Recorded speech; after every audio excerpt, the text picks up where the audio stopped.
Hello, everyone. You are tuned into the Vanna Collins Show, and I am here with model sculptor Josue Maldonado. He's in Dallas on behalf of Ford Motor Company, speaking about his works with the Ford Motor Company here at the Latino Cultural Center. So, tell us a little bit about your work for people that are not really familiar with sculptors. Being a car sculptor is kind of like a secret job. Many people don't know it exists. Exactly. Yeah. And my job consists of making designers' ideas a reality. It's not my design. I don't really have much input. I can suggest and help them create their ideas. And behind us here, you can see the Mustang, which was designed by Kamal Kurik over at Ford in Dearborn. And he came up with this design. He drew it, and he came to the sculptor. He's like, we want to make this. And it was up to the sculpting team, not just myself, to create his idea.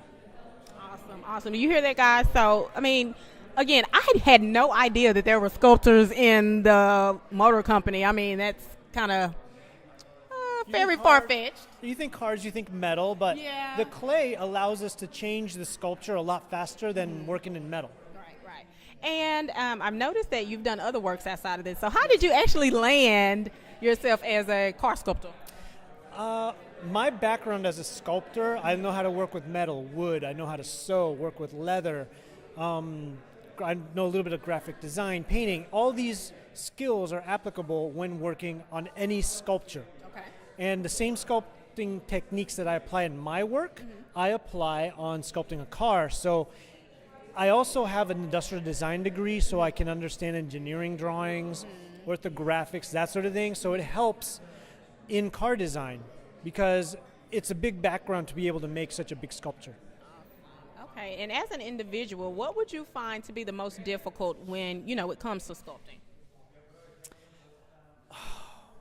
The time. Like, you never have enough time. Okay. I mean, anything creative, you always want to make it better. And I'm like, man, I wish I could just tweak this, make this better, make this bigger, smaller, change it. But there comes a point where it's like, okay, I got to commit, and this is the sculpture. My little sculpture is going to be this way. And the next one, I apply what I learned to make the next one better. So it's always an evolution of finishing one, moving forward, and the same thing in cars. And there comes a point where they're like, this is as best as we can make it, and it's gone through a lot of iterations, and it's a lot of work, but it's fulfilling. Okay. And at any given time, about how long does it take to create, your model? Pretty much, yeah. A car, it can take anywhere from 6 months to 5 years. Wow, and it's a lot of. It's a lot of work. It's a lot of work. Right? It's a lot of sculptors, people working on the front, the side. There's computer sculptors that people don't know about. The whole car is sculpted on computers. Every millimeter of it is perfectly engineered. So what we do in clay, they'll scan and transfer that to a computer and reproduce it in 3D. Okay. And how is it, as far as working on the Ford Mustang, what was your favorite part about it?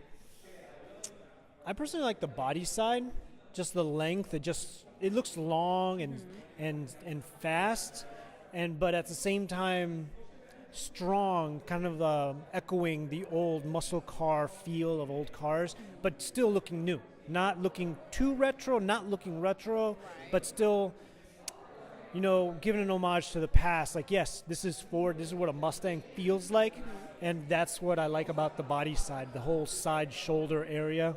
So, yeah. I agree. That definitely caught my attention when I walked through the door and noticed the model here. Do you have guidelines and parameters that Yes. you have to follow, or quotas?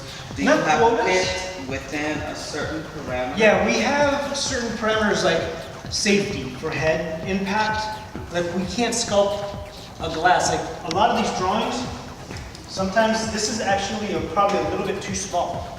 And we can sculpt them like that. It's awesome. And then engineers go, you can't do that. You can't put a person in there. You can't see. If you're in here, you can't see this far ahead. You can't see. So things like that, those are parameters. We have just regular everyday physics.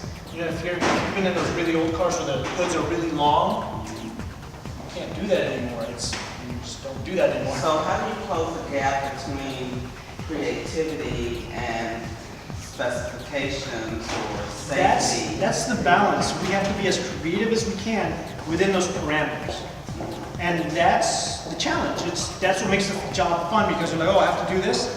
well, I'm gonna make it look really good, but it still fits that. And sometimes people do that and they're like, you're cheating. And then they measure it and they're like, all right, you're not cheating. And we're like, that's right, I'm not cheating. Outside of Ford, you kind of do your own little things. You brought out some gadgets today, so tell us a little bit about those works. I make my own. I use the same techniques of making cars. I make my own little sculptures. They're little robots, and they play wind-up music. And I've incorporated tons of materials in them: resins, plastics, clear plastics, music boxes. They wind up. Steel. Some of them look like little tanks. Bones from animals, little miniature bones. Yeah, I noticed the turtle. Yeah. The turtle head. So yeah, it's a hodgepodge of as many techniques as I can cram into this little robot. And lastly, what advice would you give to young sculptors that are looking into, getting their work out there a little more and possibly, becoming a part of a team of sculptors for a corporation? To not stop learning. Okay. Everything you learn is applicable somewhere in the future in anything you do. And doing that, you'll be more useful for a company. I mean, when you get a job, it's applicable anywhere. I was a dessert decorator for 4 years. Not just dessert decorator. I worked in the kitchen, but I was really good at making desserts and selling them, making them really beautiful and selling them. I worked 4 years also working as a parade float builder. Wow. My welding and sculpting skills came into help. One of those. Well, you see them on TV at their the Thanksgiving Day parade at Detroit. Okay. I've built a few of those, Okay. and they're still going strong. So. Oh, well, nice. We like that. See, we're learning a lot here just talking to Mr. Josue. Now, any lasting words that you want to give out to the audience? For the young ones that want to be artists, don't stop learning. It's always applicable. Have fun with it. Never pass up an opportunity to learn something new. And you can see my robots on 27robots.com. The and number you can 27 or the word 27? The number's 27robots.com.